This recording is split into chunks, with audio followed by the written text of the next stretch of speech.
የብሉይ ኪዳን ትምህርቶች ሁሉ አይምሮአችሁን ማሳጅ ሊያደርግ ይችላል እንጂ መንፈሳችሁን አይቀይርም። እነሆ አሮጌው ነገር ሁሉ ምን ብሎ ይላል? አልፏል።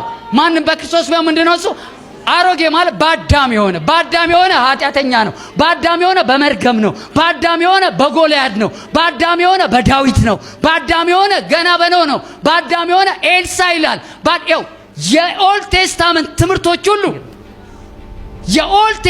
ትምህርቶች ሁሉ በክርስቶስ ኢየሱስ ሥራ በትልቅ ኤክስ እግዚአብሔር ሰርዞታል።